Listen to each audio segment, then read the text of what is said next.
Pour avancer vers la sécurité tout en préservant le lien, je vous propose de continuer à explorer la théorie de l'attachement. J'ai déjà eu la chance de constater des personnes qui avaient un type d'attachement désorganisé parvenir à se construire une belle sécurité et vivre une belle histoire d'amour. Et donc, c'est possible pour tout type d'attachement. Ce sont les personnes qui ont bien souvent connu les abus les plus sévères en étant enfants, avec une telle résilience qu'elles sont parvenues à partir d'un îlot central de sécurité qu'on a tous à l'intérieur de soi. Retenez que John Bowlby, un des premiers chercheurs sur la théorie de l'attachement, émet l'hypothèse que nous gardons en fait un îlot de sécurité avec lequel nous sommes nés au monde. L'ambiance dans laquelle on sera accueilli, qu'elle soit sécurisante ou insécurisante, va conditionner notre regard sur le monde et ainsi notre type d'attachement, qu'il soit sécure ou insécure, mais on gardera au fond de soi cette mémoire qu'on avait de la sécurité originelle. Et donc, certaines personnes, aussi traumatisées soient-elles, ont fait un chemin de résilience tel que la sécurité leur est devenue acquise. Et donc, quel que soit l'endroit depuis lequel on part, on peut revenir vers la sécurité. Cela signifie aussi que la sécurité n'est pas quelque chose de figé, monolithique. On peut tous, à chaque instant de la vie, aussi basculer vers une période plus fragile. La vie est ce perpétuel mouvement dans lequel on essaie de se rencontrer. Abordons maintenant le second tableau que je vous ai préparé, qui montre deux autres dimensions. Ici, avec mes différents tableaux, je vais en ligne droite vers l'information que je souhaiterais vous partager pour que vous ayez une clarté sur cette information. Par la suite, nous allons élaborer de manière plus profonde. Comme vous l'avez sans doute compris, le type d'attachement qui se forme malgré soi depuis la naissance est conditionné par l'ambiance dans laquelle on sera accueilli. Est-ce que l'ambiance nous paraîtra suffisamment accueillante ou alors plutôt hostile? L'autre me paraît-il fiable? Je suis bébé, je n'ai pas encore la capacité de réflexion ni de verbalisation. J'ai faim, on me change ma couche. J'ai froid, on me donne à manger. Lorsque je recherche l'attention, un coup on m'ignore totalement et le coup d'après on m'étouffe de câlins. Ce sont tous ces rapports-là qui vont nous donner cette ambiance dans laquelle on baigne en tant que nourrisson. En fonction de la réponse extérieure qu'on recevra, le système nerveux retiendra que le monde est accueillant ou pas. Alors, pour que ces comportements inaccordés mènent jusqu'au trouble de l'attachement, dites-vous bien qu'il faut déjà qu'ils soient répétés très souvent dans le temps. Ce n'est pas juste une ou deux fois qui crée un trouble. Mais encore, toute la répétition des actions de notre figure d'attachement va former un filtre durable dans notre regard sur la vie et sur le monde. On va appeler ce filtre le modèle interne opérant. Il y aura un modèle interne opérant de soi et un modèle interne opérant des autres. Sur mon tableau, pour simplifier, j'ai mis plutôt l'idée qu'on se fait de soi et l'idée qu'on se fait des autres. Dans ce tableau-ci, un peu finalement comme le premier, on se rend compte que les personnes qui ont un type d'attachement sécure ont une idée positive d'elles-mêmes et une idée positive des autres. Et de la même façon, on remarque que les personnes qui ont un type d'attachement insécure, anxieux et évitant sont en miroir inversé. Lorsqu'on a un attachement insécure, anxieux, on aura plutôt une idée de soi négative et une idée des autres positive, une tendance à les idéaliser ou à les mettre sur un piédestal. Et lorsqu'on a un attachement de type évitant, on aura une idée de soi positive, mais une idée des autres négative. On aura plutôt tendance à se méfier des autres. Les personnes à l'attachement insécure désorganisé ont plutôt une idée d'elles-mêmes négative et une idée des autres aussi négative. Ces personnes se méfient d'elles-mêmes, des autres, et elles n'ont pas confiance en la vie non plus.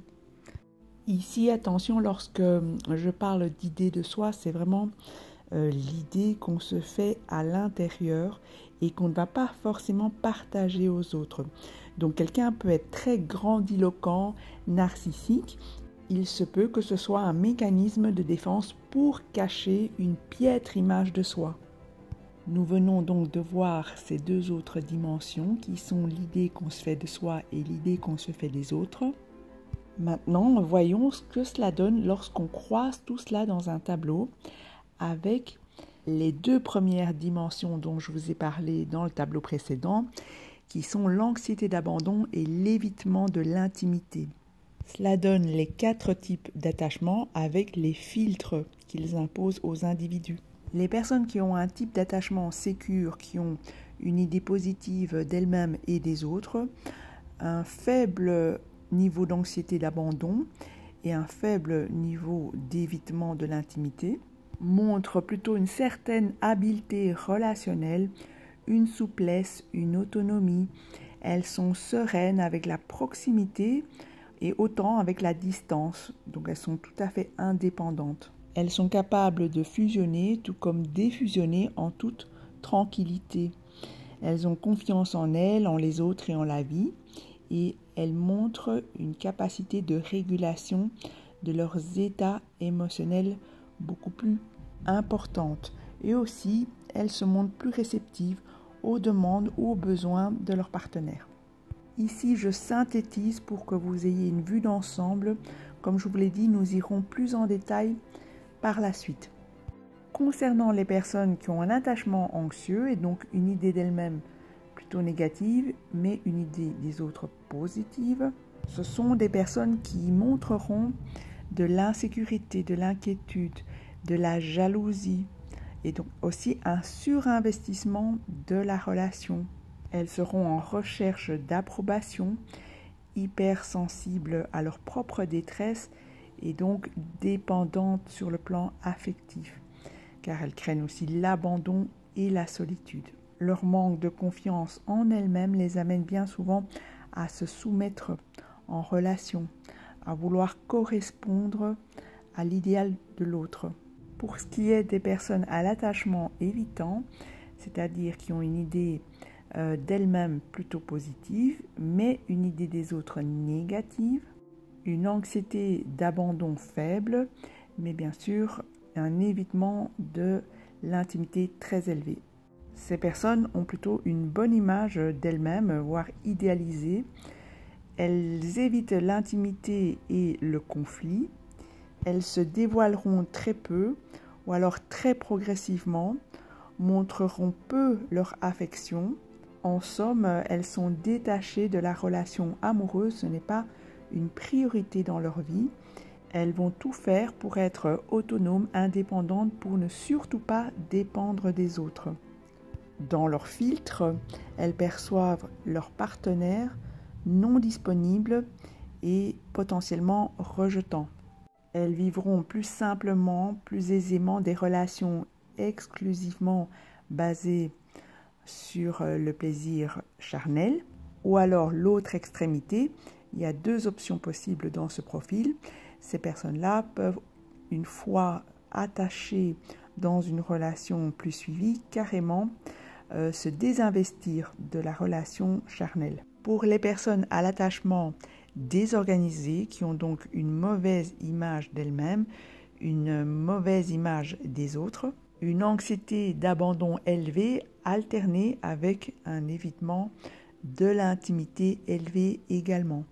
Donc vous l'avez compris, c'est un profil très complexe car il combine les traits des 2 précédents. Pour ce profil, il existera une double contrainte, celle de devoir se réassurer, calmer son système nerveux par le relationnel, mais aussi l'évitement de l'intimité. Et donc, ces personnes vivent au milieu d'un éternel paradoxe, dans une atmosphère très instable, très chaotique. Un coup, elle a absolument besoin de votre présence, et une fois que vous arrivez, eh bien, cela semble être l'inverse, vous semblez être de trop. Du fait qu'elles sont à la fois en demande d'attachement, mais qu'elles ont peur de la proximité. Vous êtes toujours un peu trop loin ou trop près. Elles sont souvent hyper méfiantes et développent des traits paranoïaques. Elles peuvent vivre des détresses très prolongées et très intenses.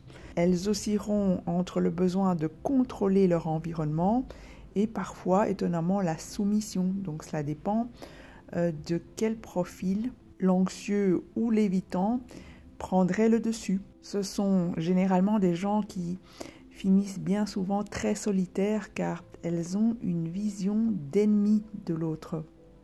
Aussi, elles utilisent beaucoup de stratégies pour se défendre, notamment la manipulation.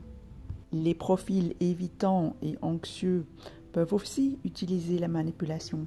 Mais les évitants, ce sera pour obtenir uniquement la paix royale et les anxieux pour obtenir de l'attention. Dans le profil désorganisé, il n'y a aucune stratégie claire pour s'attacher, pour se lier ni pour relationner. On ne sait pas très bien ce que veut la personne et d'ailleurs elle-même non plus. Parmi le groupe de personnes à l'attachement désorganisé se trouvent ceux qui sont capables de vous courtiser, de vous pourchasser, de vous courir après dans un premier temps et dès que vous vous êtes abandonné à l'amour, de se désinvestir de la relation. Je vous rappelle que tout ceci, ce sont des stratégies d'adaptation pour rentrer en lien. Même quelqu'un d'hyper désorganisé, son besoin le plus profond, c'est de rentrer en lien. Je vais m'arrêter ici et vous proposer prochainement d'aller explorer encore plus loin chaque profil, mais aussi leur combinaison en amour. Que vous soyez yin ou yang, ce qui est important à comprendre, c'est quels sont les mécanismes que vous utilisez pour rentrer en lien. Y allez-vous de façon sécure ou de façon anxieuse ou évitante ou de façon désorganisée en combinant le besoin de lien, la peur d'être abandonné et malgré tout la peur de la proximité. Merci de continuer à contribuer au projet Ojas Play. Pour plus d'informations sur le mieux-être et de somptueux documentaires dans le monde entier, le lien se trouve en barre d'infos. N'hésitez pas à me laisser en commentaire si vous avez reconnu votre profil ou celui de l'être cher à votre cœur. Ce sont vos filtres utilisés en amour, ce sont vos stratégies pour entrer en lien. J'espère que vous avez apprécié ce podcast. Si c'est le cas, je vous remercie de le liker, de le partager ou de vous abonner pour la suite. Au revoir et à très bientôt.